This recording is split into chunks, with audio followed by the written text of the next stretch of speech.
Just as the U.S. government has determined to make this investment, numerous analysts have argued that the increasing lethality of anti-access area denial systems, especially China's, but also Russia and Iran, has made the aircraft carrier obsolete. If so, investing in a class of ships intended to serve for 90 years might look like a colossal waste of money. As with any difficult debate, we should take time to define our terms, and clarify the stakes. The anti-access area denial, A-2AD, systems around the world may indeed curb the effectiveness of the Ford class, but the U.S. will still find uses for these ships. We need to carefully describe how we think about obsolescence. Military analysts often equate obsolescence with uselessness, especially while pursuing dollars for new gadgets, but the two words don't mean the same thing. In every war, armies, navies, and air forces fight with old, even archaic equipment. Built for World War II, the A-26 Invader attack aircraft served in the Vietnam War. The USS New Jersey, declared obsolete at the end of World War II, fought off Korea, Vietnam, and Lebanon. The A-10 Warthog, thought by many to be obsolete before it even flew, continues to fight in America's wars. For countries less well endowed than the United States, the point holds even more strongly. All of the armies currently fighting in Syria and Libya use equipment that the US considered obsolete decades ago. The point is that even if the ships of the CVN-78 class cannot penetrate advanced A-2AD systems, they can still serve other useful purposes. Indeed, American carriers since 1945 have entirely earned their keep on these other missions, which include strike in permissive environments, displays of national power and commitment, and relief operations. Obsolescence for one kind of mission does not imply uselessness across the range of maritime military operations.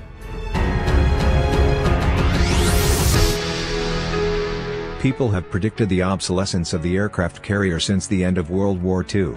The Soviets developed an elaborate system of submarines, sensors, and aircraft designed to strike U.S. aircraft carriers. The U.S. developed countermeasures, including the F-14 Tomcat, intended to defeat and distract the Soviet systems. As war never happened, we never had the opportunity to test the capabilities of a carrier air wing against a flight of two 22M backfire bombers. The Soviets and the Americans worked hard against each other, countering each innovation with an ever more sophisticated reply.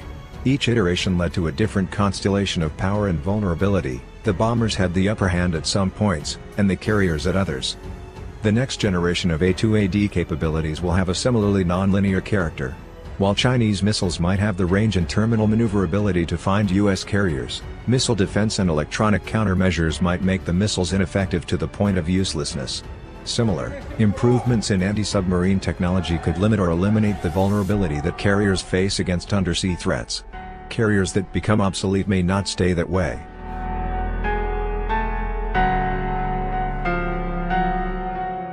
The utility of a large, flat-decked ship comes primarily from the kinds of aircraft it can carry and launch. The aircraft carrier as a concept has survived, in no small part, because aircraft carriers are good for jobs other than penetrating tightly defended A-2AD systems. Indeed, no U.S. carrier since World War II has ever needed to directly challenge such a system. Instead, as noted above, aircraft carriers have found themselves jobs in a variety of other conditions. The U.S. Navy has enjoyed the advantage of nearly unfettered access to enemy airspace over the past 25 years, and has structured its air wings accordingly. While the U.S. has been slower than many would have liked to adapt to the new array of anti-access threats, the development of 5th and 6th generation stealth aircraft, as well as the eventual procurement of long-range, carrier-based strike zones, can help restore the usefulness of the CVN-78 class, even if anti-access weapons drive the carriers further out to sea.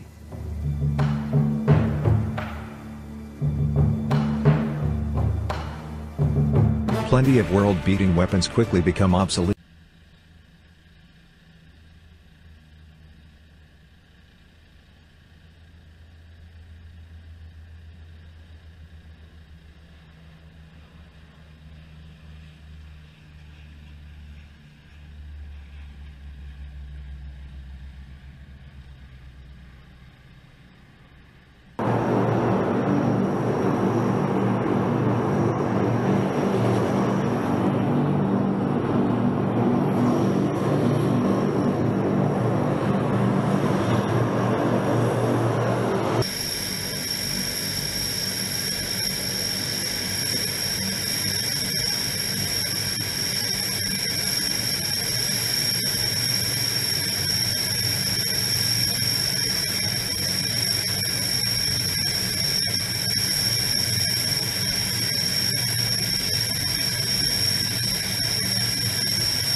and came out to say goodbye basically to the mighty Herc. The mighty Hercules is, according to Lockheed Martin, one of the most important aircraft in aviation history. And I think we'd all agree that unarguably it is the Air Force's most versatile aircraft. It does air land, airdrop, surveillance, rescue, and even attack. So it's the most versatile aircraft in the Air Force, and I think the entire wing is going to miss these airplanes. So it's not just a 144th thing. I think this is a wing-wide feeling of losing these airplanes. So I appreciate everybody coming out today, and thank you.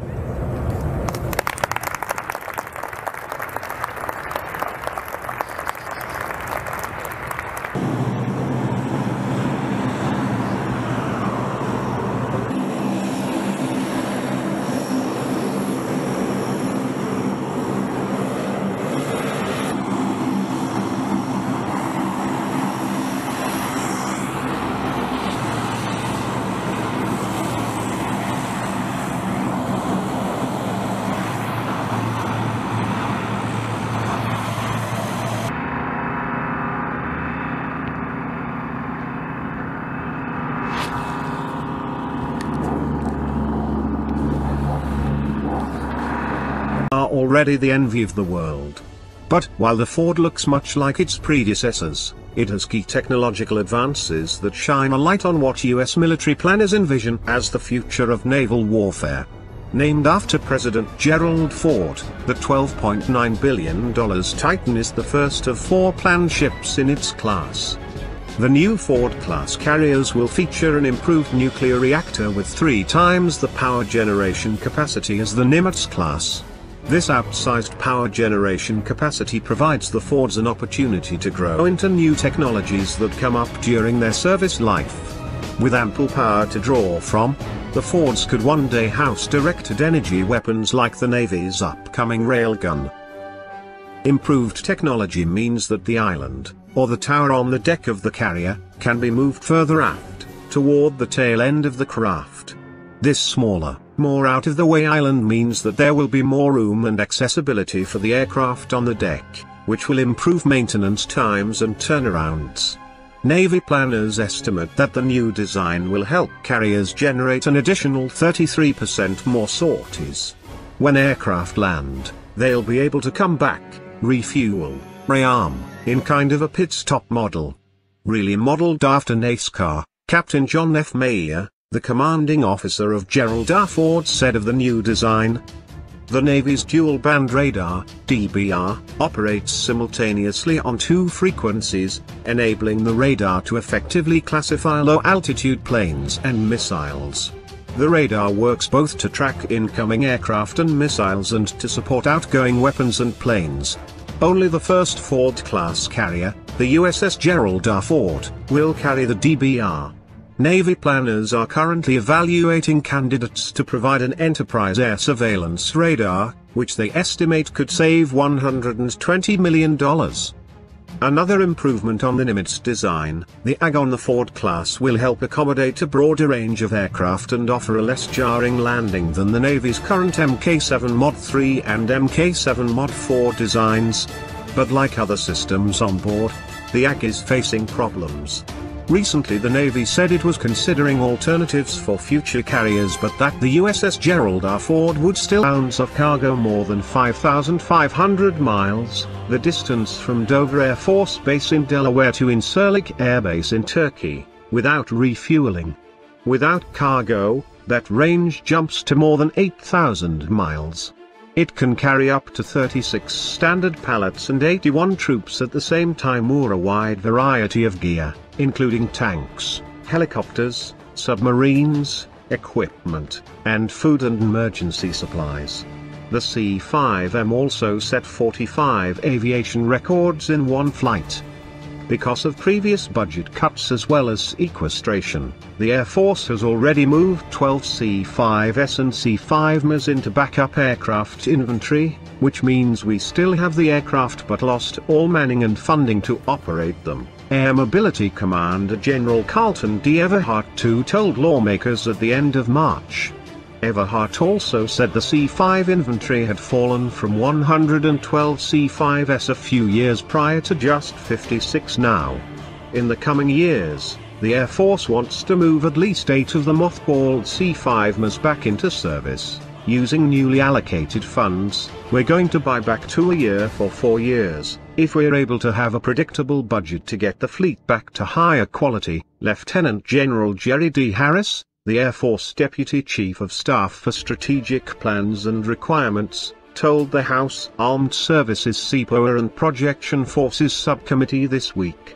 "I need them back because there's real-world things that we've got to move, and they give me that added assurance capability," Everhart told lawmakers at the end of March. The C-5M's increased range makes it doubly valuable in the vast Pacific theater. Recently, one of these aircraft flew from Travis Air Force Base, California, to Yokota, Japan, Everhart said of the C-5M. "It's the only airlifter in the inventory that can make the flight non-stop, which means we can put the American flag on the ground in hours versus days." Air Mobility Command also intends to improve its current active fleet of airlifters, upgrading the avionics to improve communications, navigation and surveillance, air traffic management compliance, as well as adding new safety equipment and installing a new autopilot system, according to an Air Force release. The project, slated to wrap up in 2018 months, the source told TASS news agency on March 6. All works on board the ship must be finished by 2020, the source added. Russia's sole aircraft carrier was commissioned in 1990 and has not undergone any major overhauls following a 2-year refit between 1996 and 1998. The Russian Navy's 55,000-ton flagship has never been deployed for longer than 6 months and spent most of its service life in port. In October 2016, the Admiral Kuznetsov deployed for 3 months to the Mediterranean Sea, accompanied by 7 other vessels, to support Russian combat operations in Syria. While deployed, the carrier lost 2 aircraft, a Sukhoi Su-33 air superiority fighter and a MiG-29K/Cub multirole fighter. The Su-33 fighter jet crashed into the sea following a botched landing attempt, whereas the MiG-29 crashed into the sea after the aircraft had run out of fuel. The air wing of the Admiral Kuznetsov consists of approximately 41 aircraft, including Su-33 air superiority fighters, MiG-29K/Cub fighter aircraft, and Ka-MiV Ka-27, Ka-31, and Ka-52K helicopters. The ship's 19 Su-33 aircraft are expected to be slowly phased out in the years ahead and will be replaced by the MiG-29K/Cub fighter jets, of which up to 20 can be stationed aboard the Admiral Kuznetsov. As of now, no contract between the Russian government and the shipyard has been concluded. According to the source, repairs on the ship will include replacing 4 out of the ship's 8 turbo-pressurized boilers and overhauling the remaining 4. In addition, the aircraft carrier's flight deck will undergo major modernization, including replacement of the deck covering, tail hooks, aircraft resting gear, and other aspects of the takeoff system. This expertise will prove helpful in overhauling the Admiral Kuznetsov. The upgrade is expected to extend the ship's service life by 25 years. Total modernization costs for the Admiral Kuznetsov are currently estimated at over $340. The U.S. has had no carrier strike group in the Persian Gulf since March. That the Navy has had no keystone presence in the Gulf even as U.S.-Iran tensions rise has some concerned. But here's the thing. The U.S. no longer needs a carrier in the Persian Gulf to constrain and counter Iran.